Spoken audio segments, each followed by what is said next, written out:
Hey Fox, hello and welcome to this YouTube channel. In this video, I'm gonna teach you how to stop your Microsoft Edge from opening automatically in your Windows or computer. So without any further ado, let's begin.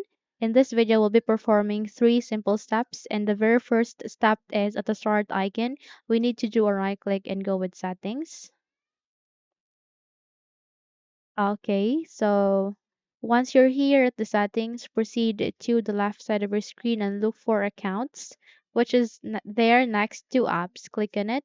And under the accounts tab, you need to scroll down. Okay, just have to scroll down and proceed to sign in options.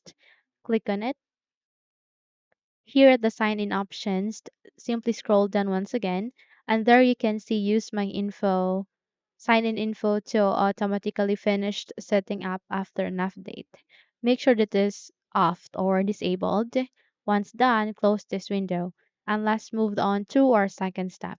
So our second step is we need to open our task manager. How we can do that? At the start icon again, do a right click, scroll up, and there you go, you can find task manager. Tap it to continue, and this window would appear called task manager itself.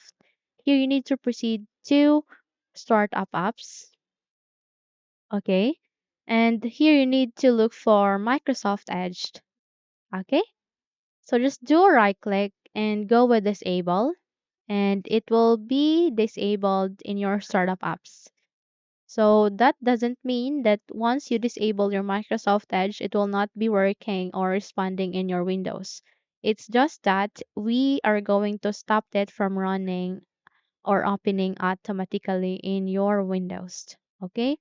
Just change the status into disabled. Once done, click this to close this window, and then we need to proceed to our third and last step, where at the bottom search bar type task scheduler. Okay, once done, proceed to open.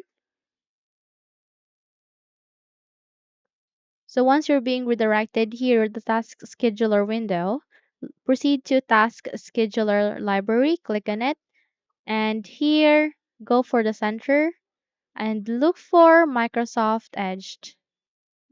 Okay, so once you find it, okay, just do a right click and go with disable. The moment you've disabled it, you have just automatically stopped your Microsoft Edge from running automatically in your Windows. So those are the three steps on how to stop your Microsoft Edge from running automatically. Hopefully this video helps. If yes, don't forget to subscribe, hit the like button as well as the bell icon to be updated for more tutorials like this. Thank you for watching this video and take care everyone.